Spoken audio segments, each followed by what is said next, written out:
Indira madam, good morning అమ్మా. Good morning sir. Good morning madam, good morning. బాగున్నారా sir? బాగున్నారు. మీ పాప కూడా పక్కన ఉన్నదా అమ్మా? ఉన్నది సార్, మేము రెడీగానే కూర్చొని ఉన్నాం. థ్యాంక్ యూ అమ్మా, thank you. She is our VIP. అది thank you sir, thank you so much. మన టైం కరెక్ట్గా 5 అయిందండి. అందరికీ స్వాగతం, సుస్వాగతం. 33 వారాల నుంచి ఈ మిషన్ 10th క్లాస్ ఆలు మిఠాయి వాళ్ళ యొక్క సపోర్టుతో మనం నడుపుతున్నామండి. ఇవాళ 34వ ఆదివారంలోకి వచ్చాం. అంటే 33 వారాలంటే మీరు ఊహించండి, 8 నెలలు వరుస తప్పకుండా మీ అందరి సపోర్టుతో బెస్ట్ టీచర్స్ వెంటనే మనకి అంగీకరిస్తూ ఈ ప్రోగ్రాంని విజయవంతం చేయటానికి ముందుకు వస్తున్న తరుణంలో ప్రసూనాంబ గారు, అసలు వాళ్ళ కుటుంబమే టీచర్స్ కుటుంబం. ఎందుకనంటే ఆవిడ సుమారుగా 33 దశాబ్దాలుగా టీచర్, వాళ్ళ అన్నయ్య గారు టీచర్, ఆవిడ భర్త హెడ్ మాస్టర్, వాళ్ళ మామగారు టీచర్. అంటే వీళ్ళందరి కూడా అసలు టీచర్స్ ఫ్యామిలీ నుంచి వచ్చి వాళ్ళ వృత్తి ప్రవృత్తి ఓన్లీ స్టూడెంట్స్కి సేవ చేయటమే ఎంచుకుని 2003లోనే బెస్ట్ టీచర్ అవార్డుని అందుకని తాళ్లపాలెం అనేటువంటి చిన్ని ఊర్లో అతిపెద్ద స్కూల్, నేను ఆ స్కూల్కి వెళ్ళాను అనమాట. One of the biggest schools in the smallest village. అక్కడ ఆవిడ తెలుగు టీచర్గా స్కూల్ అసిస్టెంట్గా పనిచేస్తున్నారు. ఆవిడ ఈ రోజు మనందరికీ కూడా అంటే మొన్న సోషల్ స్టడీస్ సురేష్ గారు మనకు చెప్పారు. అలా ఈ రోజు స్టూడెంట్స్ యొక్క మైండ్ అంతా కూడా క్వశ్చన్ పేపర్ ఏ రకంగా ఉంటుంది అనే దాని మీద ఉంటుంది. కాబట్టి ఆవిడని మనం రిక్వెస్ట్ చేశాం, అమ్మా 10th క్లాస్ పిల్లలకి తెలుగు ఏ రకంగా బ్లూ ప్రింట్ ని ఫాలో అవుతూ మంచి మార్కులు పొందాలి, ఆనందంగా ఉండాలి. నా దృష్టిలో లాంగ్వేజ్ మీద కమాండ్ ఉన్న వాళ్ళకి, భాష మీద పట్టున్న వాళ్ళకి ఆటోమేటిక్ గా సబ్జెక్ట్ ని డెలివరీ చేసే శక్తి వస్తుంది. భాష మీద పట్టు లేదు వాళ్ళకి, మహాజ్ఞాని కానీ తన జ్ఞానాన్ని పంచుకోవటం కష్టం.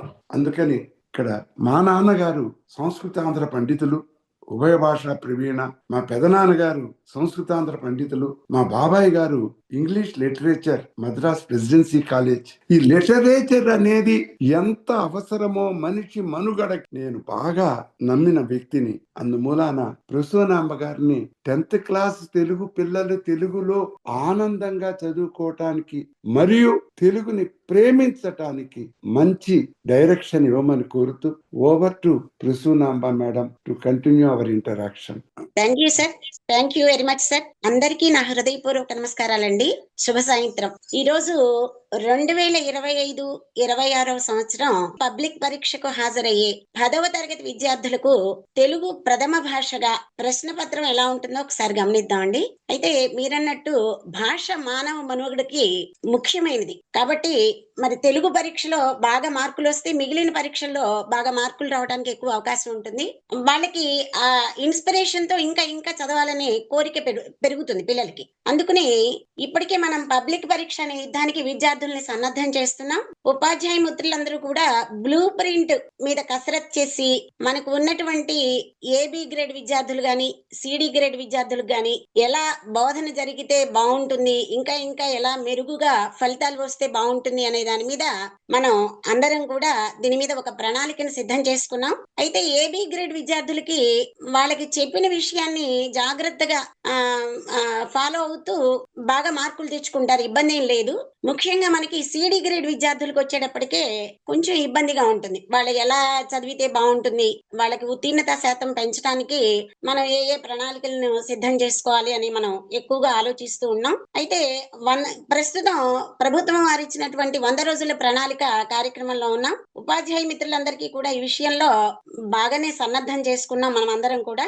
అయినప్పటికీ ఒకసారి ప్రశ్నపత్రం రూపురేఖలు ఎలా ఉంటాయో గమనిద్దాం. మనకి పాఠ్యాంశాలకు వచ్చేటప్పటికి పద్య భాగం, గద్య భాగం, ఉపవాచకం అనే 3 విభాగాలు ఉన్నాయి. అయితే పద్య భాగానికేమో 20%, గద్య భాగానికి ఒక 20%, ఉపవాచకానికి 20% కేటాయించారు. ఇక్కడ 3 భాగాలకి సమభారత్వం కాబట్టి 3 భాగాల్లో కూడా విద్యార్థుల్ని సన్నద్ధుల్ని చేయాలి. మిగిలిన 40%లో కూడా సృజనాత్మకతకు 8%, భాషాంశాలకి 32%, మొత్తం 100% ప్రశ్న పత్రం ఉంటుందండి. ప్రశ్న పత్రాన్ని 3 విభాగాలుగా విభజించారు. ఒకటేమో అవగాహన ప్రతిస్పందన, రెండవది వ్యక్తీకరణ సృజనాత్మకత, మూడవది భాషాంశాలు. అయితే రోమన్ 1లోకి వచ్చేటప్పటికి మనం అవగాహన ప్రతిస్పందన, విద్యార్థిని బాగా చదివి పిల్లలు పద్యాన్ని చదువుకుని దాని కింద ఉన్నటువంటి ప్రశ్నలకు సమాధానాలు సులభంగా రాయగలుగుతారు. అయితే మనకు వచ్చేటప్పటికి డి గ్రేడ్ విద్యార్థులకి మరి ఆ పైన ఉన్నటువంటి పద్యాన్ని చదివి రాయడం అనేది కొంచెం ఇబ్బందికరం కాబట్టి వాళ్ళకి మనం ఒక చిన్న టిప్ చెప్తాం. మొదటి ప్రశ్నకి అది నువ్వు తెలిసి సమాధానం రాస్తే సంతోషం, ఒకవేళ నీకు తెలియకపోతే మొదటి ప్రశ్నకి మొదటి వాక్యాన్ని, రెండవ ప్రశ్నకి రెండవ వాక్యాన్ని, మూడవ ప్రశ్నకి మూడవ వాక్యాన్ని రాస్తే బాగుంటుంది. కొంతవరకన్నా నీకు మార్కులు రావడానికి అవకాశం ఉంటుంది. అయితే చిట్ట చివరి ప్రశ్నని మనం పద్య భాగానికి గాని గద్య భాగానికి గాని ప్రశ్న రూపంలో ఉంటుంది కాబట్టి ఈ పద్య భాగాన్ని రచించింది ఎవరని కానీ, లేకపోతే ఈ పద్య భాగం ఏ పాఠ్యాంశం నుంచి తీసుకున్నామని కానీ అని తర్వాత చిట్ట చివరి మనం ప్రశ్నార్థక గుర్తు వేయాలని మనం చెప్తూ ఉంటామండి. అయితే మనకి ఈ పద్యాల్లోకి వచ్చేటప్పటికి శతక మధురిమ పద్యాలు ఎక్కువగా ఇస్తున్నారండి. మనకి పబ్లిక్ పరీక్షలో శతక మధురిమ ఎక్కువగా ఇస్తున్నారు కాబట్టి 2 పద్యాలకి కూడా ఇంటర్నల్ చాయిస్ ఉంది, అంటే అంతర్గత ఎంపిక ఉంది. మనం ఈ విషయాన్ని అవగాహన ప్రతిస్పందన పద్య భాగంలో చెప్పుకుందామండి. తర్వాత పరిచిత గద్యం. పరిచిత గద్యంకి వచ్చేటప్పటికి ఈ ప్రశ్నకి మాత్రం ఎంపిక లేదండి. అంతకు ముందు అపరిచిత గద్యం అని ఉండేది, దాన్ని తొలగించడం జరిగింది. దాని స్థానంలో దానికి స్థానం కాకపోయినా మనకి పరిచిత గద్యం ఇస్తున్నారండి. ఇది కూడా పాఠ్యాంశం నుంచే ఇస్తున్నారు. ఈ ప్రశ్న తప్పనిసరిగా విద్యార్థులు రాయవలసి ఉంటుంది. గద్యం చదివి దాని కింద ఇచ్చినటువంటి ప్రశ్నలకి సమాధానం రాయవలసి ఉంటుంది. మనకి అందులో వాక్యాలు మనకి ఇచ్చినటువంటి ప్రశ్నలో కొంచెం కఠినమైనటువంటి పదం గద్య భాగంలో ఎక్కడుందో గమనించుకుని విద్యార్థి రాయగలిగితే, అంటే రాయగలిగితే కొంతవరకు మనం మార్క్ ఇవ్వగలం. అయితే దీన్ని మాత్రం మనం ఎక్కువగా ప్రాక్టీస్ చేయించాలి. పిల్లవాడు అంత ఒక 4-5 వాక్యాలు చదివేటటువంటి సామర్థ్యం ఉన్నటువంటి పిల్లవాడైతే పర్వాలేదు కానివ్వండి. డి గ్రేడ్ విద్యార్థులకి కొంచెం కఠినంగా ఉన్నటువంటి పదం మనకి గద్య భాగంలో ఎక్కడుందో ఒకసారి గమనించుకోమని చెప్తాం. దాన్ని బట్టి నువ్వు ఫుల్ స్టాప్ దాకా ఉన్నటువంటి వాక్యాన్ని రాస్తే మార్క్ ఇస్తారు నాన్న అని చెప్తామండి. ఇది ఉపాధ్యాయ మిత్రులందరూ కూడా అపరిచిత గద్యం తీసివేశారనే మాట ఒకసారి గమనించుకోవాలి. మనకి తర్వాత వచ్చేటప్పటికి అవగాహన ప్రతిస్పందనలో ఉపవాచకం అండి. ఉపవాచకంకి వచ్చేటప్పటికి మనకి 6 కాండలు ఉన్నాయండి. 6 కాండల్లో కూడా మనకి వేరు వేరు కాండల నుండి సంఘటనల వాక్యాలు ఇస్తారండి. సంఘటనల వాక్యాలకు ఇచ్చేటప్పటికి 2 వాక్యాలు ఒకే కాండ నుంచి ఇవ్వడం జరగదు. ఇది మనం బాగా గమనించుకోవాలి. ఆ సంఘటనలు మనం రాసేటప్పుడు పిల్లవాడికి కాండ డి గ్రేడ్ విద్యార్థుల మీద మనం ఎక్కువగా కాన్సన్ట్రేట్ చేసినట్లయితే కాండ అనేటటువంటి పదాన్ని వాడిని ఎక్కువ సార్లు తర్ఫీదు చేయించాలి. ఎక్కువ సార్లు అది కూడా పిల్లలు రాయడానికి ఇబ్బంది పడిన నేపథ్యంలో మనం అది ఒకసారి గమనించుకోవాలి. తర్వాత మనకి ఆ ఉపవాచకం చెప్పేటప్పుడు కూడా బాలకాండలో మనకి ఈ సంఘటనలు జరిగినాయి, అయోధ్య కాండలో ఈ సంఘటనలు జరిగినాయి, మరి తర్వాత అరణ్యకాండలో మనకి ఈ సంఘటనలు జరిగినాయని విద్యార్థిని బాగా మనం చెప్పేటప్పుడే ఎక్కువ సార్లు వాడి చేత అనిపించినట్లయితే పిల్లవాడికి మంచి పునాది ఏర్పడుతుందండి. ఈ 4 ప్రశ్నలు తేలిగ్గా రాయడానికి అవకాశం ఉంటుంది కాబట్టి మనం ఈ ఉపవాచకం మీద ఎక్కువ శ్రద్ధ తీసుకుని చెప్పినట్లయితే ఈ 4-8 మార్కులు కూడా విద్యార్థి పొందడానికి అవకాశం ఉంటుందండి. అయితే మనం ఉదాహరణకి మనం బాలకాండ తీసుకున్నట్లయితే రామాయణ రచన, పుత్రకామేష్టి యాగం, శ్రీరామ లక్ష్మణ భరత శత్రుఘ్నుల యొక్క జననం, బాల్యం, విశ్వామిత్రుని యొక్క యాగ రక్షణ, మిథిలా నగరానికి విశ్వామిత్రుడు తీసుకువెళ్లడం, శివధనుర్భంగం, సీతారాముల కళ్యాణం, ఇవన్నీ కూడా విద్యార్థికి ఒక క్రమంలో మనం వాడి మనస్సుకి వాడి మేధస్సుకి మనం చెప్పించగలిగినట్లయితే ఈ 4-8 మార్కులు తేలిగ్గా తెచ్చుకోవడానికి అవకాశం ఉంటుందండి. తర్వాత మనకి ఇక్కడ పద్య భాగానికి వచ్చేటప్పటికి 8 మార్కులు కూడా పరిచిత పద్యం, గద్య భాగానికి వచ్చేటప్పటికి 8 మార్కులు తప్పనిసరిగా ఒకటే ఇస్తారు, దానికి చాయిస్ లేదు, అది మనం తప్పనిసరిగా రాయవలసి ఉంటుందండి. 8 మార్కులు. రామాయణంలో సంఘటనల ప్రశ్నకి 8 మార్కులు. ఇట్లా అవగాహన ప్రతిస్పందనలో 24 మార్కులు విద్యార్థి పొందటం సులువే. ఎంత డి గ్రేడ్ విద్యార్థి అయినా పొందడానికి చాలా అవకాశం ఉంటుంది. దీని మీద మనం ఎక్కువగా విద్యార్థుల్ని సన్నద్ధం చేయవలసినటువంటి అవసరం మన మీద ఉంది. విభాగం 2కు వచ్చేటప్పటికండి వ్యక్తీకరణ సృజనాత్మకత. వ్యక్తీకరణ సృజనాత్మకత అంటే పిల్లలు ఏ గ్రేడ్ పిల్లలు, బి గ్రేడ్ పిల్లలు బాగా రాయగలుగుతారు. అయితే సి గ్రేడ్ పిల్లలకు వచ్చేటప్పటికి, డి గ్రేడ్ పిల్లలకు వచ్చేటప్పటికి ముఖ్యమైనటువంటి విషయాల మీద మనం తర్ఫీదు ఇవ్వాల్సి ఉంటుందండి. ఒక కవి పరిచయం, ప్రక్రియ, తర్వాత పాత్ర స్వభావం. అవి లఘురూప ప్రశ్నలు కాబట్టి బుల్లెట్ పాయింట్స్ ఒక 4 వాక్యాల్ని మనం విద్యార్థుల చేత ఎక్కువ సార్లు రాయిస్తే విద్యార్థి రాయగలుగుతాడు. మనకి వ్యక్తీకరణ సృజనాత్మకతలో 3 లఘురూప ప్రశ్నలు, 4 వ్యాసరూప ప్రశ్నలు. లఘురూప ప్రశ్నలు తప్పనిసరిగా రాయవలసి ఉంటుందండి 3 కూడా. మొట్టమొదటిది కవి పరిచయం. అది ఒక్కొక్కసారి నేరుగా అడగవచ్చండి. ఎర్రన గురించి, ఎర్రన కవి గురించి రాయండి అని అడగవచ్చు. లేకపోతే పాఠ్య భాగాన్ని ఉద్దేశించి కవి పరిచయం రాయమని కూడా అడగచ్చండి. ప్రకృతి సందేశం రాసినటువంటి కవి గురించి వ్రాయండి అని అడగవచ్చు.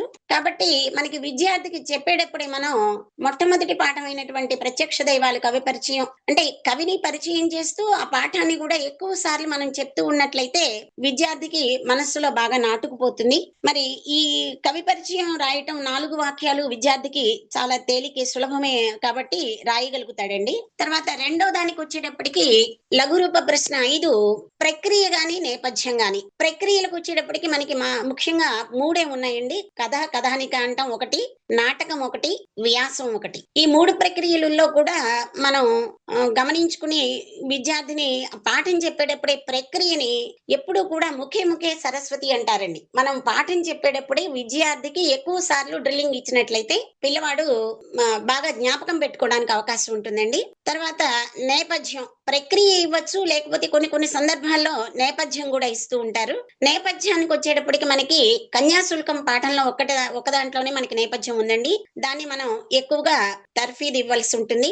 ఇట్లా తర్వాత లఘురూప ప్రశ్న 6వది వచ్చేటప్పటికి ఉపవాచకం. ఉపవాచకంలోనే పాత్ర స్వభావం వస్తుంది. మిగిలిన ఎక్కడ కూడా మనకి పాత్ర స్వభావం ఇవ్వరు. ఉపవాచకంలో మనకి వచ్చేటప్పటికి మనం నేర్పేటప్పుడే కాండల్లో ఇది దుష్ట పాత్ర, ఇది మంచి పాత్ర. ఉదాహరణకి భరతుడు మంచి పాత్రగా చెప్తాం. శూర్పణఖకు వచ్చేటప్పటికి దుష్ట పాత్రగా మందర, కైక దుష్ట పాత్రలుగా చెప్తామండి. సుగ్రీవుడు, విభీషణుడు, లక్ష్మణుడు, భరతుడు ఇవన్నీ కూడా మంచి పాత్రలుగా మనం చెప్తామండి. ఈ విషయాన్ని మనం పాఠం చెప్పేటప్పుడే దుష్ట పాత్ర ఏది, మంచి పాత్ర ఏది, మనం రాసేటప్పుడే దుష్ట పాత్రని, మంచి పాత్రని ఒక పాయింట్ రాసిన మనం ఆ పాత్రకి అనుసంధానంగా ఉన్నటువంటి వాక్యాల్ని పిల్లవాడికి బాగా నేర్పించవలసి ఉంటుందండి. ఈ ప్రశ్నకి సిడి విద్యార్థులకి అనుసంధానంగా ఉన్న వాక్యాలు సూటిగా రాయటం నేర్పినట్లయితే మనం ఇందులో కూడా 4 మార్కులు సాధించడానికి అవకాశం ఉంటుంది. మనకి ఇక్కడికి వచ్చేటప్పటికి లఘురూప ప్రశ్నలు 3టికి కూడా 3, 4, 12 మార్కులండి. తర్వాత వ్యాసరూప ప్రశ్న. మనకి వ్యాసరూప ప్రశ్నలకు వచ్చేటప్పటికి అంతర్గత ఎంపిక ఉందండి. పద్య భాగం నుంచి 2 ప్రశ్నలు ఇస్తాడు. తర్వాత గద్య భాగం నుంచి 2 ప్రశ్నలు ఇస్తారు. ఉపవాచకం నుండి 2 ప్రశ్నలు ఇస్తారు. పద్య భాగానికి వచ్చేటప్పటికి అంతర్గత ఎంపికలు మనం పిల్లలకి నేర్పేటప్పుడే మనకి 6 పద్య భాగాలు, 6 గద్య భాగాలు ఉన్నాయండి. మొత్తం 12. 12లో మనం ఏ గ్రేడ్ విద్యార్థులు గాని, బి గ్రేడ్ విద్యార్థులు గాని పాఠ్యాంశం చివరకు వచ్చేటప్పటికి మనం ఇవి తప్పనిసరిగా మనకి రావాలి నాన్న, ఈ ప్రశ్న రావాలి అని చెప్తాం. కానీ కొంచెం సి గ్రేడ్ వాళ్ళకి కానీ, డి గ్రేడ్ వాళ్ళకి కానీ నేర్పేటప్పుడు మనం ప్రత్యేకంగా ఈ ప్రశ్న బాగా నేర్చుకుని రావాలి, ఈ ప్రశ్న నేను రేపు అడగంగానే చెప్పగలగాలి. 1కి 2 సార్లు మనం విద్యార్థికి గుర్తు చేసినట్లయితే వాడు అది గుర్తుంటుంది, కొంతవరకు రాయగలుగుతాడండి. ఇవి పెద్ద ప్రశ్నలకు వచ్చేటప్పటికి డి గ్రేడ్ విద్యార్థులు రాసేటప్పుడు కొంచెం ఇబ్బందికి గురవుతున్నారు. మరి ఈ విషయంలో మనం పద్య భాగంలోకి వచ్చేటప్పటికి మొట్టమొదటి 3 పాఠాలైనటువంటి ప్రత్యక్ష దైవాలు గాని, తర్వాత 3వ పాఠం అయినటువంటి శతక మాధుర్యం గాని, జలియన్ వాలాబాగ్ గాని, ప్రకృతి సందేశం, ఈ 4 పాఠాలు కొంచెం మనం ఎక్కువ సార్లు తర్ఫీదు ఇచ్చినట్లయితే పద్య భాగం ప్రశ్న రాయడానికి కూడా తనకి అవకాశం ఉంటుంది. తర్వాత గద్య పద్య భాగానికి వచ్చేటప్పటికి మనకి 6 పాఠాల్లో మొదటి 3 పాఠాలు అంటే అన్ని పాఠాల్లో ఉన్నటువంటి ప్రశ్నలు చదవడానికి కొంచెం ఇబ్బంది పడతాడు కాబట్టి మనం కొన్ని సెలెక్టెడ్ క్వశ్చన్స్ మాత్రం చదివించినట్లయితే మరి డి గ్రేడ్ విద్యార్థి కూడా రాయడానికి ఎక్కువ అవకాశం ఉంటుంది. ఉపవాచకానికి వచ్చేటప్పటికి మనకి 6 కాండాలు ఉన్నాయండి. 6 కాండాల్లో కూడా మనకి బాలకాండ, అయోధ్యకాండ, అరణ్యకాండల్లో మనం 6 కాండల్లో ప్రశ్నలు మనం ఎక్కువగా ఏబి గ్రేడ్ విద్యార్థుల గురించి అక్కడే మనం బాగా వాళ్ళకి నేర్పుతాం కాబట్టి ఇబ్బంది ఉండదు. సిడి వాళ్ళ కోసమే మనం ఎక్కువగా తాపత్రయపడవలసి ఉంటుంది కాబట్టి మొదటి 3 కాండలు బాలకాండ, అయోధ్యకాండ, అరణ్యకాండల్లో ఉన్నటువంటి సన్నివేశాలు గాని అందులో ఉన్నటువంటి చిన్న ప్రశ్నలు గాని పెద్ద ప్రశ్నలు గాని ఎక్కువ సార్లు మనం వాడి చేత పునశ్చరణ చేయిస్తూ ఉన్నట్లయితే అది కూడా ఉపవాచకం ప్రశ్న కూడా వాడు రాయడానికి అవకాశం ఉంటుంది. అయితే మనకి ఇక్కడికి వచ్చేటప్పటికి 3, 8, 24 వరకు అయిపోయిందండి. తర్వాత సృజనాత్మక ప్రశ్నకు వచ్చేటప్పటికి అసలు రాయడమే కొంచెం ఇబ్బంది. ఈ ప్రశ్న కూడా అంతర్గత ఎంపిక ఉంది కానివ్వండి, పద్య భాగంలో ఇవ్వచ్చు. పద్య భాగంలో ఒక ప్రశ్న, గద్య భాగంలో ఒక ప్రశ్న ఇస్తారు. పద్య భాగానికి గద్య భాగానికి మనకి మళ్ళీ అంతర్గత ఎంపిక ఉంటుంది కాబట్టి ఒక ప్రశ్న రాస్తే సరిపోతుంది. మనకి పద్య భాగానికి వచ్చేటప్పటికి సంభాషణ రాయొచ్చు, అభినందన పత్రం రాయొచ్చు, ప్రశ్నావళి రాయొచ్చు. అట్లా మళ్ళీ గద్య భాగానికి వచ్చేటప్పటికి వర్ణన ఇవ్వచ్చు, లేకపోతే గోడ పత్రిక ఇవ్వచ్చు, ఏదైనా ఇవ్వచ్చు. కాబట్టి పద్య భాగానికి సంబంధించి ఒక 2-3 ప్రిపేర్ చేయించడం, కనీసం ఫ్రేమ్ వర్క్ అన్న వాడికి నేర్పినట్లయితే 1-2 మార్కులు రావడానికి అవకాశం ఉంటుంది. ఇక్కడికి మనకి పద్య భాగానికి గద్య భాగానికి ఉపవాచకానికి 3, 8, 24, సృజనాత్మక ప్రశ్నకు వచ్చేటప్పటికి 8, 4, 8, 32, లఘు రూప ప్రశ్నకు వచ్చేటప్పటికి 3, 4, 12, మొత్తం 44 మార్కులు కూడా వ్యక్తీకరణ సృజనాత్మకతలో మనకి ఆ విభాగంలో 44 మార్కులు సరిపోయిందండి. మరి భాషాంశాలకు వచ్చేటప్పటికి పిల్లవాడు అలంకారాన్ని గుర్తించటం, భాషాంశాలు 32 మార్కులకి 32 మార్కుల్లో కూడా మనకి క్వశ్చన్ వైజ్ ఎనాలిసిస్ చూసుకుంటే ఒకసారి 11వ ప్రశ్నకి అలంకారం. విద్యార్థికి అలంకారాన్ని గుర్తించాలి, గుర్తించి దాని పేరు రాయాలి, దాని లక్షణం రాయాలి. అవి రాస్తేనే మనకి 2 మార్కులు ఉంటుందండి. కనీసం అలంకారాన్ని గుర్తించినా మనకి 1 మార్క్ ఇస్తారని చెప్తున్నారండి. వచ్చేటప్పటికి శబ్దాలంకారాలని, అర్థాలంకారాలని 2 రకాలు ఉంటాయి. శబ్దాలంకారాలు మనం తేలికగా పిల్లవాడు గుర్తుపట్టగలడు. అర్థాలంకారాలు కూడా మనం గుర్తుపట్టేటట్టుగా మనకి మొదటి పాఠాల్లో మనం ఎక్కువ సార్లు తర్ఫీదిస్తాం. అది కూడా పిల్లవాడు రాయగలుగుతాడు. ఛందస్సు తర్వాతకు వచ్చేటప్పటికి 12వ ప్రశ్నగా ఛందస్సు ఇచ్చారండి. పద్యపాదం అది మనకి ఉత్పలమాల గాని, చెంపాకమాల గాని, శార్దూలం గాని, మత్తేభం గాని 4 పద్యాలు ఇస్తున్నారు. ఈ 4 పద్యాలకు వచ్చేటప్పటికి 9th క్లాస్ లోనే ఎక్కువ సార్లు చెప్తాం. గురులఘువుల విభజన చేయటం, ముందు 3 అక్షరాల గీతలు పెట్టడం ఒక విధానం, తర్వాత ఆ గణాన్ని గుర్తించడం ఒకటి, ఆ గణాలు గుర్తించిన తర్వాత అవి ఏ పద్యానికి చెందినటువంటి గణాలో రాయగలగాలి. అవి రాస్తే మనకి 2 మార్కులు ఇస్తారండి. తర్వాత 13వ ప్రశ్నకు వచ్చేటప్పటికి అర్థం. ఇక్కడ మనకి అర్థాన్ని గుర్తుకు తెచ్చుకోవడం ఒకటి, గుర్తించడం ఒకటి. గుర్తుకు తెచ్చుకోవడం ఏమో వాక్యంలో గీత గీసినటువంటి పదానికి మనం అర్థాన్ని గుర్తుకు తెచ్చుకోవాలి. తర్వాత వాక్యంలో గీత గీసిన పదానికి కింద మనకి సమాధానాలు ఇస్తారు. వాటిల్లో ఒకటి మనం చూస్ చేసుకుని వ్రాయగలగాలి. ఇట్లా అర్థానికి వచ్చేటప్పటికి రెండు ఉన్నాయండి. 2 మార్కులు అవి. పర్యాయ పదాలు కూడా వాక్యంలో గీత గీసిన పదానికి పర్యాయ పదాలు గుర్తుకు తెచ్చుకోవడం ఒకటి. మనకి పర్యాయ పదాలకు వచ్చేటప్పటికి తప్పనిసరిగా విద్యార్థి 2 పదాలు రాయాలి. ఒకటి రాస్తే సరే, అది పైన వచ్చినటువంటి మార్కుల విధానాన్ని బట్టి మనం మార్క్ ఇవ్వడం జరుగుతుంది. అయితే 2 పదాలు మాత్రం తప్పనిసరిగా రాయాలండి పర్యాయ పదాలకు వచ్చేటప్పటికి. తర్వాత 14వ ప్రశ్నలో 2వ ప్రశ్నగా వాక్యంలో గీత గీసిన పదానికి కింద ఇచ్చిన వాటిల్లో ఒకదాన్ని ఎంపిక చేయమంటారు. దాన్ని గుర్తించడం, రాయడం చేయాలండి. 15వ ప్రశ్నకు వచ్చేటప్పటికి ప్రకృతి పదం. పిల్లలు ఎక్కువగా ఇబ్బంది పడేటటువంటి ప్రశ్న ఇదేనండి. మనకి ఎందుకంటే వ్యావహారికంలో ఉండేటటువంటి పదాలన్నీ కూడా వికృతి పదాలుగా చెప్పుకుంటాం. అయితే వికృతి పదం ఇచ్చి ప్రకృతి పదం రాయడం మాత్రం విద్యార్థి కొంచెం క్లిష్టతరం అవుతుంది.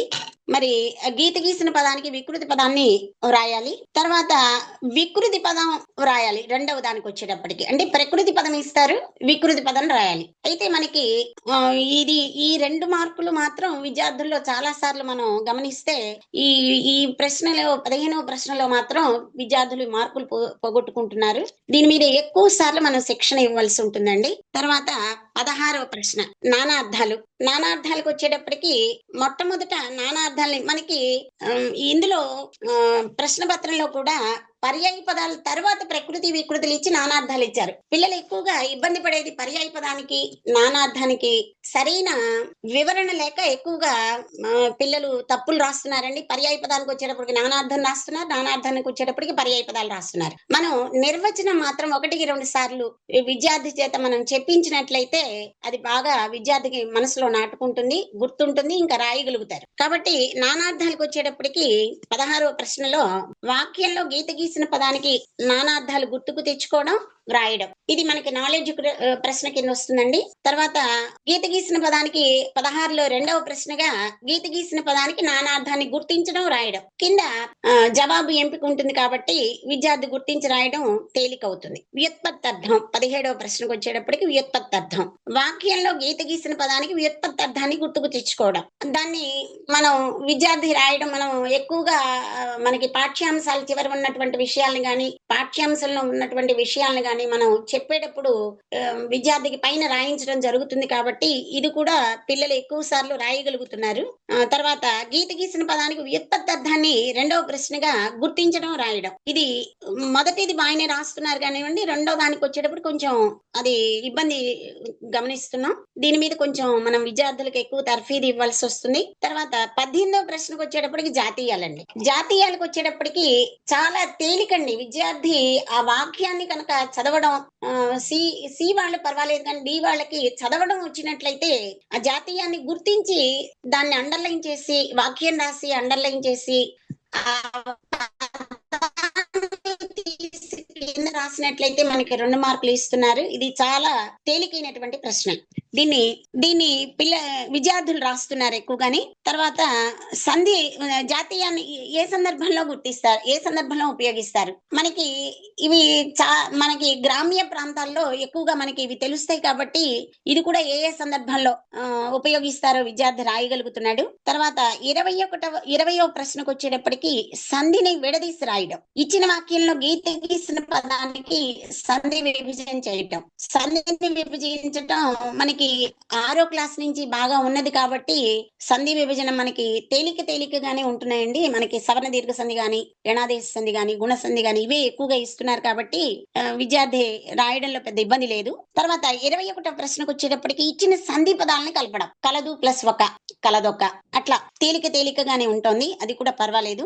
22వ ప్రశ్నకు వచ్చేటప్పటికి సంధిని గుర్తించడం. ఇచ్చినటువంటి వాక్యంలో సంధిని గుర్తించడం. సంధిని గుర్తించడంలో కూడా మనకి కింద జవాబు ఎంపిక ఉందండి కాబట్టి అది కూడా బాగానే గుర్తిస్తున్నారు విద్యార్థులు. తర్వాత 23వ ప్రశ్నకు వచ్చేటప్పటికి విగ్రహ వాక్యం. ఇచ్చిన వాక్యంలో గీత గీసిన పదానికి విగ్రహ వాక్యాన్ని గుర్తుకు తెచ్చుకుని రాయడం. ఇది నాలెడ్జ్ కింద వస్తుంది. గుర్తుకు తెచ్చుకోవడం, రాయడం అది కూడా విద్యార్థులు పర్వాలా బాగానే చేస్తున్నారు. తర్వాత సమాసాన్ని గుర్తించడం. మనకి వస్త్రభూషణాలు ఉందనుకోండి, అందులో వస్త్రమును భూషణమును ఉభయ పద అర్థ ప్రధానం కాబట్టి అది ద్వంద్వ సమాసం అని మనం అలా చెప్పగలుగుతాం. కాబట్టి అట్లాంటి పదాలు పిల్లలు బాగానే రాస్తున్నారు. అందులో ఎంపిక ఉంది కాబట్టి విద్యార్థి బాగానే గుర్తించి రాయగలుగుతున్నాడు. తర్వాత 25వ ప్రశ్న. ఈ 25వ ప్రశ్నకు వచ్చేటప్పటికి మనకి ఆధునిక వచనం, గ్రాంధిక వచనం నుంచి ఆధునిక వచనంలోకి మార్చడం. గ్రాంధిక వచనంలో పాఠంకి వచ్చేటప్పటికి మనకి మొట్టమొదటి పాఠం ప్రత్యక్ష దైవాల్లోనే ఎక్కువగా ఆధునిక రూపం గుర్తించడం వస్తుంది కాబట్టి అది ఒకసారి మనం ఎక్కువ సార్లు విద్యార్థులతో తర్ఫీదు చేయించాలి. తర్వాత 26వ ప్రశ్న వ్యతిరేకార్థక వాక్యం. వ్యతిరేకార్థక వాక్యం అంటే మనం పిల్లవాడి చేత చిట్ట చివర మనకి కర్త కర్మ క్రియాపదంలో మార్పు చేస్తే చాలన ఉన్నది లేదు అని రాస్తే చాలు. అది ఎక్కువ సార్లు మనం డి గ్రేడ్ విద్యార్థులు ఇది మార్కు పొందటం సులభమే కాబట్టి ఇది బాగానే రాస్తారు. వ్యతిరేకార్థక వాక్యం. ఇచ్చిన వాక్యానికి వ్యతిరేకార్థం వచ్చేలాగా క్రియను వ్యతిరేకం చేస్తే సరిపోతుంది అని చెప్పి మనం విద్యార్థులకి చెప్తాం కాబట్టి రాస్తారు.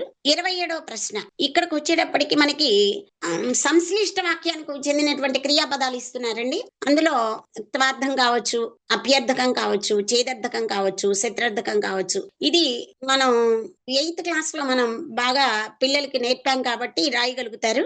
ఈ అడిగిన క్రియాపదం అది త్వార్థం అడిగారా, చేదర్థకం అడిగారా, అప్యర్థకం అడిగారా, లేకపోతే శత్రర్థకం అడిగారా అని మనం అది అండర్లైన్ చేసినటువంటి పదాన్ని గుర్తించి దానికి సంబంధించినటువంటి క్రియాపదాన్ని రాయగలగాలి. వీటి మీద విద్యార్థికి మనం కొంచెం తర్ఫీదు ఇవ్వాల్సిన అవసరం ఉంది. తర్వాత 28వ ప్రశ్నకు వచ్చేటప్పటికి సామాన్య వాక్యాల్ని సంశ్లిష్ట వాక్యాలుగా మార్చడం. ఇది మనకి ఎక్కువగా మనకి ఉన్నటువంటి పాఠాల్లో జీవని పాఠంలోనే ఎక్కువగా కనిపిస్తున్నాయండి. ఇవి సామాన్య వాక్యాల్ని సంశ్లిష్ట వాక్యంగా 2 సామాన్య వాక్యాలు ఇచ్చి మరి అసమాపక క్రియ రాసి వాక్యాన్ని పూర్తి చేయటం. ఇది మనం పిల్లవాడు తేలికగానే రాయగలుగుతున్నాడు. తర్వాత మనకి ఎక్కువగా కర్తరి వాక్యం కర్మణి వాక్యంగా మార్చడం. ఇది మనకి ఎల్లమ్మ పాఠంలో వచ్చిందండి, బతుగ్గంపలం. 29వ ప్రశ్నగా కర్తరి వాక్యాన్ని కర్మణి వాక్యంగా మార్చడం విద్యార్థి రాయగలుగుతాడు. తర్వాత 30వ ప్రశ్నకు వచ్చేటప్పటికి ప్రత్యక్ష పరోక్ష కథనాలు. ఇది కొంచెం విద్యార్థికి మనకి ఆంగ్లంలో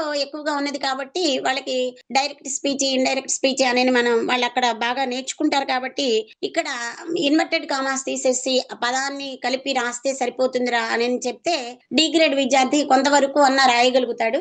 ఏబి విద్యార్థులు మనకి ఒక పాఠంలోనే ఉన్నాయండి అవి వాక్యాలు. అవి ఒకసారి మనం విద్యార్థుల చేత మనం ప్రాక్టీస్ చేస్తే అది కూడా మనం మార్కులు పొందగలం. తర్వాత 31వ ప్రశ్నకు వచ్చేటప్పటికి 31, 32, 33 ప్రశ్నలకు వచ్చేటప్పటికి మనకి 3 కూడా సామాన్య వాక్యాల్లో ఇవి ఇచ్చినటువంటి సామాన్య వాక్యాల్లో ఈ వాక్యం దేనికి సంబంధించింది? సామర్థ్యార్థకమా, ఆశీర్వార్థకమా, ఆశ్చర్యార్థకమా, అంటే ఏ రకమైన వాక్యమో విద్యార్థి రాయగలగాలి. అది 32వ ప్రశ్న, 33వ ప్రశ్న ఈ 3 వాక్యాలు కూడా విద్యార్థికి మనం ఎక్కువ సార్లు నిశ్చయార్థకమని, సామర్థ్యార్థకమని, తర్వాత ప్రశ్నార్థకమని, తర్వాత ఎక్కువగా మనకి అప్యర్థకం కూడా మనం పిల్లవాడికి ఎక్కువ సార్లు చెప్పవలసి ఉంటుందండి.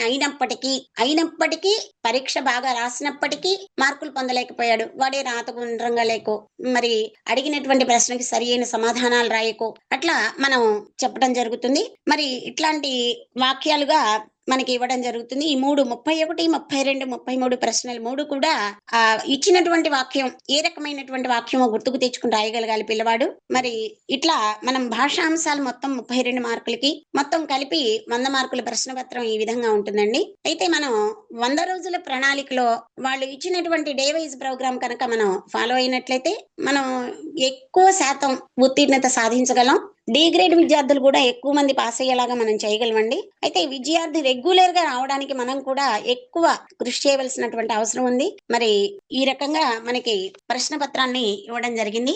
తర్వాత ఇక్కడ మనకి రాష్ట్ర ప్రభుత్వం వారు అందించిన మెటీరియల్ ని సిడి గ్రేడ్ విద్యార్థులకు చదివిస్తూ ఏబి గ్రేడ్ విద్యార్థులకు కూడా అదనపు అంశాలను కూడా చదివించాల్సి ఉంటుందండి. అంటే వాడు ఎక్కువ విషయాన్ని జ్ఞాపకం పెట్టుకోగలడు, దాన్ని ప్రజెంట్ చేయగలడు కాబట్టి వాడికి ఎక్కువ మెటీరియల్ మనం అందించవలసిన అవసరం ఉంటుంది. కేవలం మార్కులు ఉత్తీర్ణత మాత్రమే కాకుండా తెలుగు భాష లక్ష్యాలైనటువంటి భావ వ్యక్తీకరణ, రసానుభూతి పొందడం, నైపుణ్యాలను పెంపొందించుకోవాల్సినటువంటి ప్రధాన బాధ్యత భాషోపాధ్యాయుల మీద ఎక్కువగా ఉన్నది కాబట్టి ఈ విషయం మీద మనం ఎక్కువగా శ్రద్ధ తీసుకోవాల్సిన అవసరం ఉంది. ఉదాహరణకి శతకమాధుర్యం పాఠ్యాంశ బోధనలో విద్యావంతులు ఎలా ఉండాలి అని మనకు ప్రశ్న ఇచ్చారండి. ప్రశ్న ఇచ్చినప్పుడు మనం దాన్ని ఎక్కువ సార్లు మనం పిల్లలకి చెప్తే మనం ఎలా ఉండాలి, మనం ఎటువంటి నైతిక విలువలు కలిగి ఉండాలి, విద్యార్థులకి మనం 1-2 సార్లు చెప్తే ఇవాళ ప్రస్తుతం ఉన్నటువంటి సమాజంలో విద్యార్థుల యొక్క ఎందుకంటే నేటి బాలలే రేపటి పౌరులు కాబట్టి విద్యార్థుల్ని మనం క్రమశిక్షణలో నడిపించడానికి ఎక్కువ అవకాశాలు ఉంటాయి. ఈ ప్రశ్నని మనం ఎక్కువ సార్లు అది మనం పరీక్ష ఉద్దేశంతో కాకుండా ఎక్కువ సార్లు ఈ మాటలు మనం శతకమాధుర్యంలో ఉన్నటువంటి విద్యావంతులు ఎలా ఉండాలి, మనం ఎటువంటి విలువలు కలిగి ఉండాలి, ఈ మాటల్ని ఎక్కువ సార్లు విద్యార్థి మనస్సుకు నాటుకునేలాగా చెప్పగలగాలండి. తర్వాత మనం మాతృభాష ఉపాధ్యాయులు ఎక్కువగా సత్ప్రవర్తన, సమయపాలన, నైతిక విలువలు ఇటువంటి అంశాలని ఎప్పుడు ప్రతి తరగతి గదిలోకి వెళ్ళిన ప్రతిసారి మనం కొన్ని విషయాల్ని వాళ్ళకి చెప్పగా కానీ కొన్ని విషయాలు వాళ్ళ మనస్సుకు నాటుకోవు కాబట్టి ఈ విషయాల మీద ఎక్కువ మనం స్ట్రెస్ తీసుకుని చెప్పాలి. తర్వాత రామాయణం బోధించేటప్పుడు కూడా వాల్మీకి మహర్షి ప్రతి కాండలో కూడా మనకి రామాయణం రాసిన తర్వాత ఒక మాట చెప్తారండి. ఏమని? మంచి పాత్రలు, చెడ్డ దుష్ట పాత్రలు అన్నీ ఉన్నాయి ఇందులో. అయితే ఏ పాత్రని అనుసరించాలో నిర్ణయం నీదే. అంటే నేను ఈ పాత్రను అనుసరించమని కానీ, ఈ పాత్ర వద్దని కానీ నేను చెప్పను. రాముణ్ణి ఎలా చూపించాడో రావణాసురుణ్ణి 2 పాత్రలు చూపించినప్పుడు మనం ఎవరి పాత్రని మనం అనుసరిస్తే బాగుంటుంది, ఏ పాత్ర వల్ల ఇబ్బందులు, ఇట్లా మనం పిల్లవాడికి చెప్పేటప్పుడు మంచి పాత్రని చెప్పేటప్పుడు ఎక్కువ సార్లు, దుష్ట పాత్రని చెప్పేటప్పుడు ఇలా ఉండకూడదు అని చెప్తూ ఉండాలి. మరి అయితే తర్వాత మనకి సీతాపహరణం జరిగిన తర్వాత కానీ, తర్వాత సీతాన్వేషణ సందర్భంలో హనుమ యొక్క మానసిక స్థితి గాని, హనుమ ఒకానొక సందర్భంలో మనకి ఒక మాట, నేను ఆత్మహత్య చేసుకుంటే బాగుంటుంది, ప్రాయోపవేశానికి సిద్ధపడదామనే సందర్భం. అంటే చిన్న చిన్న సమస్యలకే ఒక్కసారి పెద్ద పెద్ద నిర్ణయాలు తీసుకోకూడదని విద్యార్థికి మనం ఆ సందర్భంలో సుందరకాండ చెప్పేటప్పుడు చెప్పాలండి. తర్వాత రాముడి పాత్ర ఎలా చూపిస్తామో, రాముణ్ణి చూపించేటప్పుడు రావణాసురుడు ఎందుకు పతనం అయిపోయాడు అంటే, ఇవాళ సమాజంలో ఈ విషయం పట్ల మనం ఎక్కువగా ఒత్తిడిగా పిల్లవాడికి ఇది చేయకూడదు, ఇలా ఉండకూడదు, కేవలం ఒక చిన్న పొరపాటు వల్ల తను సర్వస్వాన్ని కోల్పోయి అచేతనంగా యుద్ధ భూమిలో పడిపోయాడని మనం ఆ విషయాన్ని యుద్ధకాండ చివర చెప్పాలండి. ఇట్లా మనం ఆద్యంతం కూడా వాల్మీకి మునిచంద్రుని కవితా స్వల్ప సౌందర్యం కూడా, రామాయణం ఆద్యంతం కూడా అమృతధారగా మనం పాఠ్యాంశాలన్నీ కూడా వరుస క్రమంలో పిల్లవాడికి చెప్పేటప్పుడు, ఆ అంశాలు చెప్పేటప్పుడు ఏ విషయాన్ని ఎక్కువగా నొక్కి చెప్పాలి, కొన్ని విషయాలు చెప్పేటప్పుడు విద్యార్థికి బాగా నాటుకుపోయేలాగా చెప్పినట్లయితే మనం తెలుగు భాషా ఉపాధ్యాయులుగా మనం అనుకున్నటువంటి లక్ష్యాలని సాధించగలుగుతాం. అయితే ఒక్కసారి బ్లూ ప్రింట్ కనుక చూసిన దీంట్లో ప్రశ్నలు క్రమం కనుక ఒకసారి చెప్పుకున్నట్లయితే, మనకి అవగాహన ప్రతిస్పందనలో పద్యభాగం నుంచి వ్యాసరూప ప్రశ్న ఒకటి ఇస్తున్నారండి, గద్యభాగం నుంచి వ్యాసరూప ప్రశ్న ఒకటి, ఉపవాచకం నుంచి వ్యాసరూప ప్రశ్న ఒకటి. అయితే మనకి సృజనాత్మక ప్రశ్నకు వచ్చేటప్పటికి పద్యభాగం, గద్యభాగం రెండింటికి ఛాయిస్ ఉందండి. వాటిల్లో ఏదో ఒకటి ఎంపిక చేసుకుని మనం రాయవలసి ఉంటుంది. ఇట్లా మనకి వ్యాసరూప ప్రశ్నలు పద్యభాగం, గద్యభాగం, ఉపవాచకం, సృజనాత్మక ప్రశ్న ఇవన్నీ కలిపి 24 మార్కులకు ఉందండి. వ్యక్తీకరణ సృజనాత్మకతకు వచ్చేటప్పటికి వ్యాసరూప ప్రశ్నలు 3, అది పద్యభాగం 1, గద్యభాగం 1, ఉపవాచకం ప్రశ్న 1, తర్వాత సృజనాత్మక ప్రశ్న 1, ఇట్లా మనకి ఉన్నాయండి. లఘురూప ప్రశ్నలకు వచ్చేటప్పటికి కవి పరిచయం 1 బాగా నేర్పించాలి. కవి పరిచయం అంటే మనం పద్యభాగం నుంచే ఇవ్వడం జరుగుతుంది. తర్వాత ప్రక్రియకు వచ్చేటప్పటికి గద్యభాగంలో కూడా ఉన్నటువంటి 3 ప్రక్రియలు, తర్వాత నేపథ్యం వచ్చేటప్పటికి కన్యాశుల్కం 1 ఉంది కాబట్టి ఆ 4 చదివిస్తే మనం 4 మార్కులు సాధించగలం. ఉపవాచకంకి వచ్చేటప్పటికి మనం పాత్ర స్వభావం, అది దుష్ట పాత్రలు మంచి పాత్రలు చెప్పుకున్నాం కాబట్టి పాత్ర స్వభావం 1 వస్తుంది. ఇట్లా మనకి 44 మార్కులు వ్యక్తీకరణ సృజనాత్మకతలో. భాషాంశాలు వచ్చేటప్పటికి 32 మార్కులు. ఇట్లా మనం 100 మార్కుల ప్రశ్న పత్రాన్ని మనం ఒకసారి విశ్లేషణ చేసుకున్నాం కాబట్టి, మరి ఈ అవకాశం ఇచ్చినటువంటి పూజ్యులు గురుతుల్యులు శ్రీ డివిఆర్ గారికి ప్రత్యేక ధన్యవాదాలండి. మరి ఈ కార్యక్రమం ద్వారా అనేక అంశాలను 10వ తరగతి పబ్లిక్ పరీక్షకు హాజరయ్యే విద్యార్థులను ఒత్తిడి లేకుండా సన్నద్ధుల్ని చేస్తున్నటువంటి ఆలివ్ మిఠాయి నిర్వాహకులకి అయినటువంటి దొర్రాజు గారికి నా నమస్కారాలండి. పాల్గొన్నటువంటి తల్లిదండ్రులు, ఉపాధ్యాయ మిత్రులు అందరికీ కృతజ్ఞతలు. విద్యార్థులందరికీ శుభాశీస్సులండి. నమస్తే. అయితే విద్యార్థులకు ఒక చిన్న సూచన అండి. దస్తూరి గుండ్రంగా ఉండాలి, అందంగా రాయాలి, పదాల మధ్య సమానమైనటువంటి దూరాన్ని పాటిస్తూ రాయాలి. ఇది మనం పిల్లవాడికి మనం FA1 దగ్గర నుంచే ఎక్కువ సార్లు మనం నోట్స్ రాసేటప్పుడు కూడా ఎక్కువ సార్లు చెప్తూ ఉంటాం. అయితే ఇందులో చిరునవ్వుతో ఉన్న ముఖం ఎంత అందంగా ఉంటుందో, గుండ్రంగా అందంగా దస్తూరి రాసినటువంటి జవాబు పత్రం దిద్దేవారి యొక్క మనసు చూరగొంటుంది. కాబట్టి ఈ విషయాన్ని విద్యార్థులందరూ కూడా బాగా గమనిస్తారని చెప్పడం జరిగింది. మేడం గారండి, నమస్తే సార్. నమస్తే. మీకు ఎలా అనిపించింది మేడం గారండి? బాగుంది సార్, చాలా బాగుంది. Are you happy? చాలా చాలా సంతోషం సార్. చెప్పిన దాని మీద ఒక్క డౌట్ అడుగుతాను. చెప్పండి సార్. క్వశ్చన్ పేపర్ ఇవ్వగానే ముందు గ్రామర్ రాయటం మంచిదా, క్వశ్చన్స్ రాయటం మంచిదా? అంటే ముందు విద్యార్థి ప్రశ్న పత్రాన్ని 1కి 2 సార్లు చదువుకోవాలండి. చదువుకుని మనకి తేలికైన ప్రశ్న ముందు మొట్టమొదట రాసే ప్రశ్న బాగా వచ్చినటువంటి ప్రశ్నను రాయాలండి. ఎక్సలెంట్ బాగా ఎక్సలెంట్ వచ్చిన ప్రశ్న అది పద్య భాగం కావచ్చు, గద్య భాగం కావచ్చు, గ్రామర్ పాయింట్ కావచ్చు. అయితే గ్రామర్ పాయింట్లన్నీ ఒక చోటే రాయాలండి. భాషాంశాలు ఎప్పుడు కూడా 11 నుంచి 33 వరకు అంకెలు వేసేసుకోవాలండి. అదే మనకి అందులోనే ఇచ్చేస్తున్నారు కాబట్టి బుక్లెట్ లోనే అక్కడ గ్రామర్ పాయింట్ వచ్చింది అనుకోండి, ఆ గ్రామర్ పాయింట్ దగ్గర ఆ నంబర్ దగ్గర రాసేయాలి. మనకి గ్రామర్ కు సంబంధించిన ఆన్సర్లన్నీ వరుసనే రాయాలా? రాయాలి. మనకి ప్రశ్న పత్రం జవాబు పత్రంలో అలాగే ఉంటుందండి. 11 నుంచి 33 వరకు అంకెలు ఉంటాయి కాబట్టి ప్రశ్న వచ్చింది అనుకోండి, 11వ ప్రశ్న రాసేయాలి.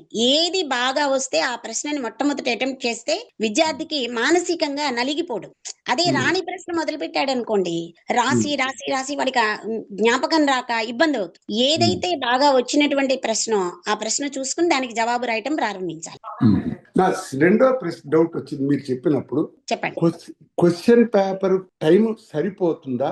నేను అది మనం సరిపోని బాధ ఏమన్నా వస్తుందా? లేదు, ప్రీ ఫైనల్ లోనే మనం దాన్ని ఎక్కువ సార్లు ఈ సమయం ఇంతంత సమయం తీసుకుంటే నువ్వు రాయగలవు నాన్న, ఇట్లా తీసుకుని రాయాలని మనం ప్రీ ఫైనల్ రాసేటప్పుడే మనం ముందు చెప్తామండి విద్యార్థికి.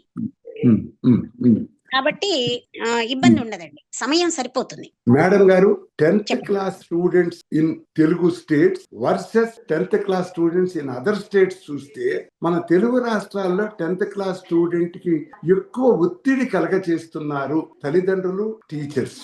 ఇతర రాష్ట్రాల్లో 10th class student 9th class ఎలానో 10th అలాగే ఉంటున్నాడు. కానీ తెలుగు రాష్ట్రాల్లో 10th వస్తోందంటే చాలు అన్ని రకాల వేడుకలకి ఆ బిడ్డని దూరంగా చేస్తూ వాడికి విపరీతమైనటువంటి ప్రెషర్. నువ్వు 10th లోకి వచ్చావు. దాంతో అతను అసలు ఇది ఇంత కష్టమా, సైకలాజికల్ గా ముందే ఇది ఒక పెద్ద పని నేను చేయబోతున్నాను అనే భావంతో కొంచెం ఇబ్బంది పడుతున్నాడు. నేను ఒక తాతగా సఫర్ అవుతున్నాను. అలా ఏం కాదండి. రెగ్యులర్ గా వచ్చేటటువంటి విద్యార్థి 1-2 రోజులు మానేసిన ఇబ్బంది ఉండదండి. ఇర్రెగ్యులర్ గా ఉన్నటువంటి వాళ్ళకి ఏంటంటే చివరికి వచ్చేటప్పటికి ఒత్తిడి అవుతుందండి. మొదటి నుంచి ప్రశాంతంగా చదువుకున్న వాళ్ళకి ఇబ్బంది ఉండదండి. మనకి పిల్లలకు వచ్చేటప్పటికి గ్రామీణ ప్రాంతం పిల్లలు కాబట్టి ఎక్కువ రోజులు మానేయటం అలా చేయటం వల్ల మనం పిల్లలు ఇబ్బంది పడుతున్నారని నా భావన అండి. అంటే చెప్పండి. అభ్యసనానికి దూరంగా ఉంటే మరి చివరికి వచ్చేటప్పటికి అమ్మో పరీక్ష పాస్ అవ్వలేనేమో అనే భావన వాడిలో పెరిగిపోతుంది, ఒత్తిడి పెరుగుతుంది. కాబట్టి మొట్టమొదటి నుంచి తల్లిదండ్రులు మరి మేము ఎట్లాగో శ్రద్ధ తీసుకుంటాం, తల్లిదండ్రులు కూడా ఈ విషయంలో ప్రత్యేక శ్రద్ధ కనపరిస్తే ఇబ్బంది ఉండదండి, ఒత్తిడి ఏమి ఉండదండి. మీరు ఎక్కువ కాలం గ్రామీణ ప్రాంతంలో చేశారు. అవునండి. గ్రామీణ ప్రాంతంలో తల్లిదండ్రులు పిల్లల చదువుల గురించి ఎక్కువ శ్రద్ధ తీసుకుంటారు అని నేను అనుకుంటాను. కాదండి, ఇక్కడ అయితే మనకి పిల్లలంతా కూడా వేరు కుటుంబ నేపథ్యాల నుంచి వస్తారు కాబట్టి మరి ఇంటి దగ్గర స్థితిగతులు కూడా మనం మాట్లాడలేము కొన్ని విషయాలు. మరి వాటిని బట్టి కూడా విద్యార్థులు చదువుకి రెగ్యులర్ గా పాఠశాలకు హాజరు కావడానికి తల్లిదండ్రులు శ్రద్ధ తీసుకోవడానికి సమయం ఉండదు. ఒకవేళ ఉన్న విద్యార్థి రావడానికి కూడా పరిస్థితులు అనుకూలించవండి వాళ్ళకి. అందుకని మనం ప్రత్యేక శ్రద్ధ పిల్లల్లో 10th క్లాస్కి వచ్చేటప్పటికి రోజు బడికి వస్తేనే నీకు తేలిక అవుతుంది నాన్న, చివరికి వచ్చేటప్పటికి లేకపోతే మార్చికి వచ్చేటప్పటికి నువ్వు కంగారు పడిపోతావు అని మనం ముందు నుంచే వాడిని సన్నద్ధం చేస్తామండి. అయితే 9th క్లాస్ నుంచి కూడా ఎప్పుడు కూడా రెగ్యులర్ గా వచ్చినటువంటి విద్యార్థికి ఇబ్బంది ఉండదండి. ఎక్కువ అబ్సెంటీస్ ఉండి వాడు అభ్యసనానికి దూరమైన పిల్లవాడితోనే బాధ. వాళ్ళే విద్యార్థులు అవుతున్నారు. ఆదివారం కూడా స్టడీ అవర్స్ అని వెళ్తున్నారు మీరు. ఆదివారం నాడు కూడా స్టడీ అవర్స్ అని చెప్పి ఒక జిల్లా పరిషత్ స్కూల్ కి వెళ్తున్నారు మీరు.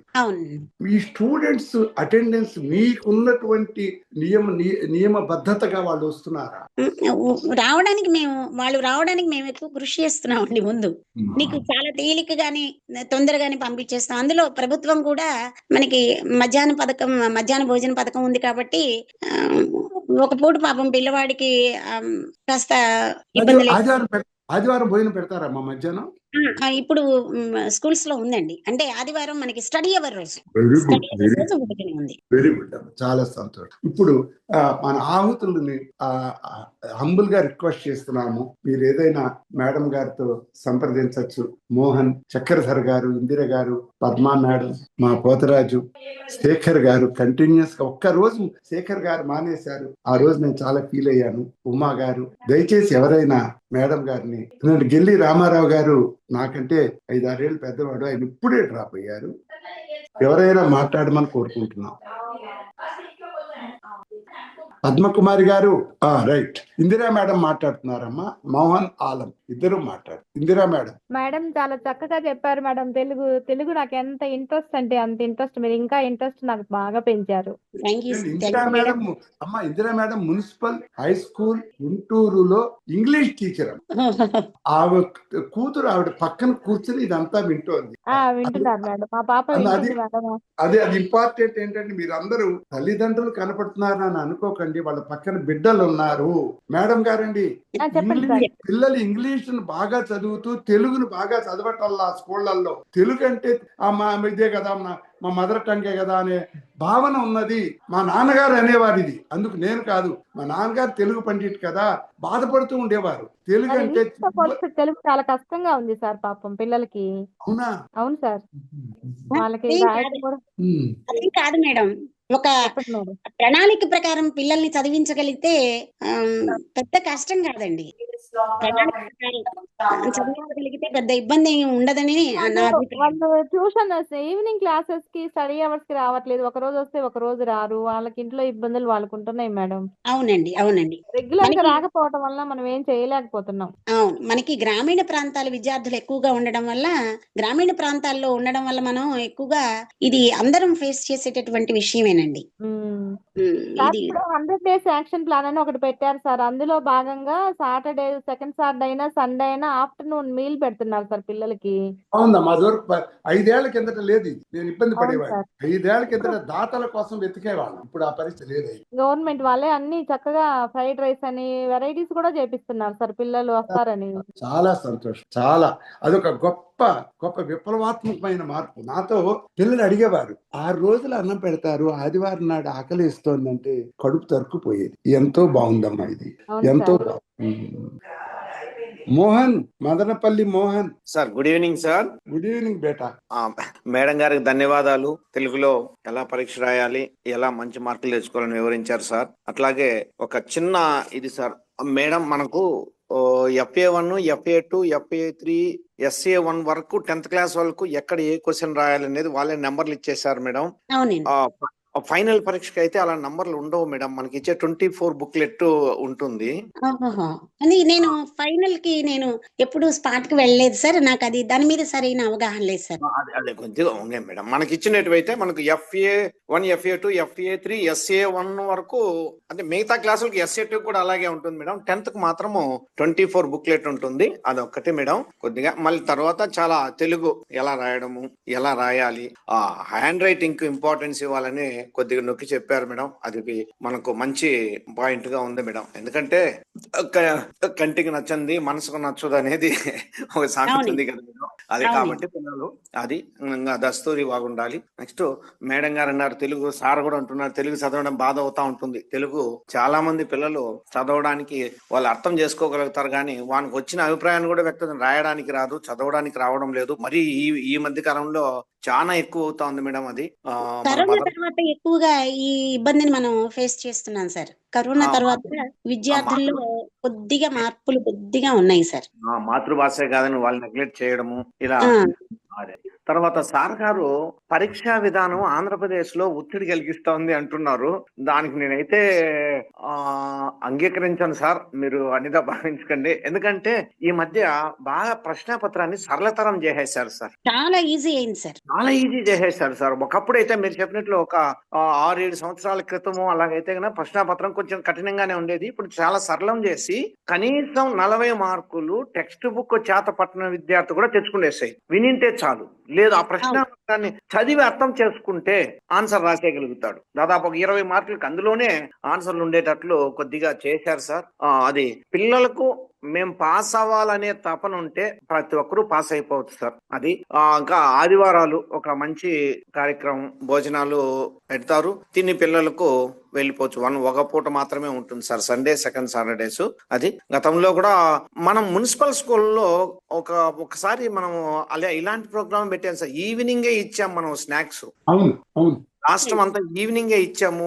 సండేస్ కూడా భోజనాలు పెట్టించాము సార్. ఈసారి కూడా అది ఇచ్చారు. పిల్లలకు కొంతవరకు హ్యాపీ, ఇంటికి వెళ్ళేటప్పుడు హ్యాపీగా భోజనం చేసి వెళ్తున్నారు సార్. ధన్యవాదాలు సార్. చాలా సంతోషం మోహన్, చాలా సంతోషం. అయితే ఆ భాషాంశాలు ఎప్పుడు కూడా ఒక వరుస క్రమంలో రాయటం విద్యార్థికి నేర్పాలండి మనం.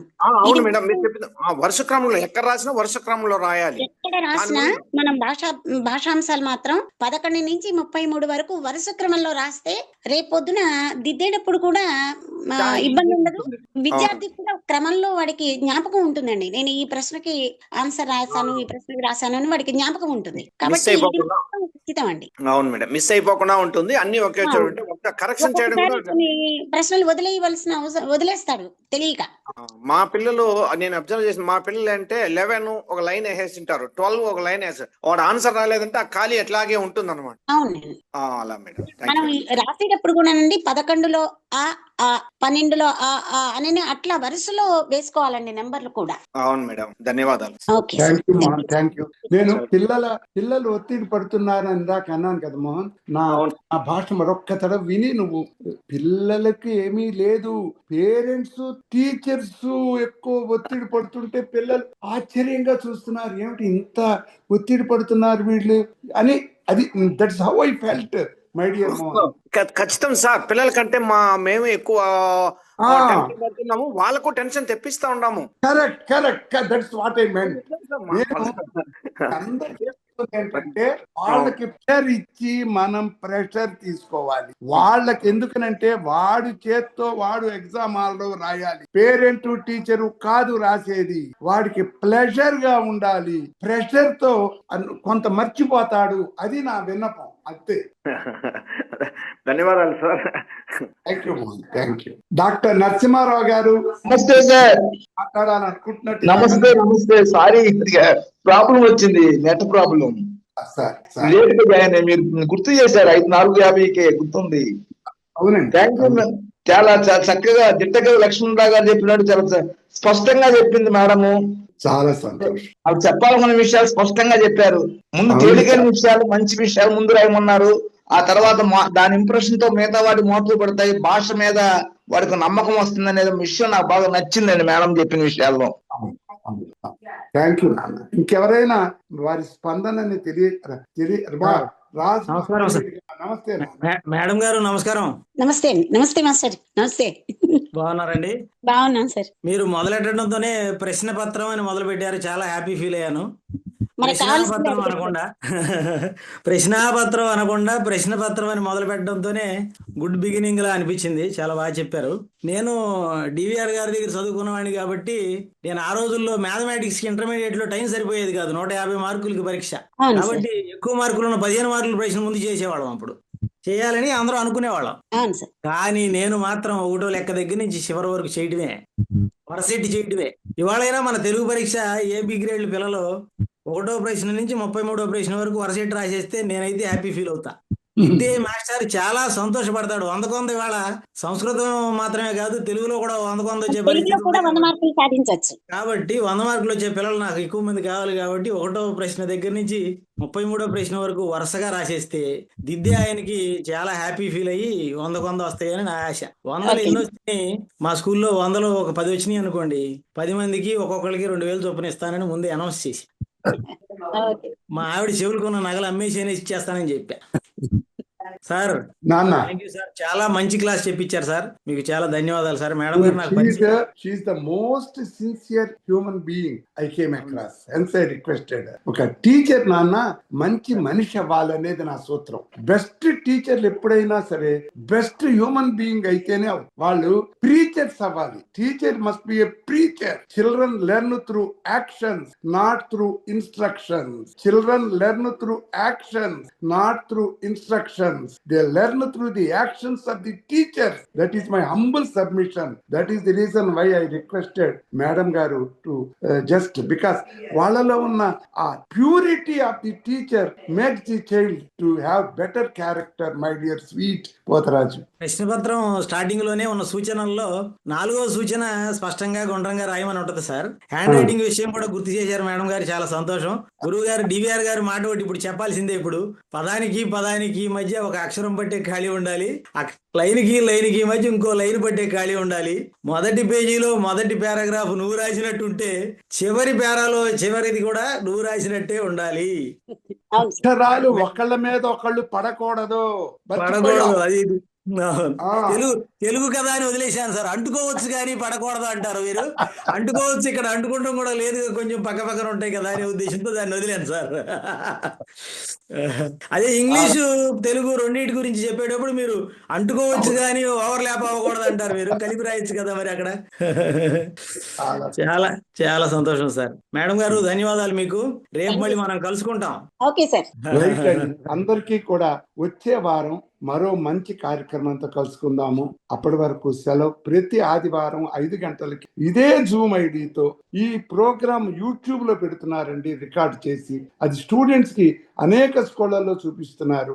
దానికి కూడా నేను అందరికీ కృతజ్ఞతలు తెలియజేస్తూ ఈ రోజుకి సెలవు తీసుకుంటున్నామండి. ప్రధానంగా రుసూనాంబ గారికి భగవంతుడు ఆయురారోగ్యాలు ఇవ్వాలని మనస్ఫూర్తిగా కోరుకుంటున్నామండి. Thank you. Thank you madam.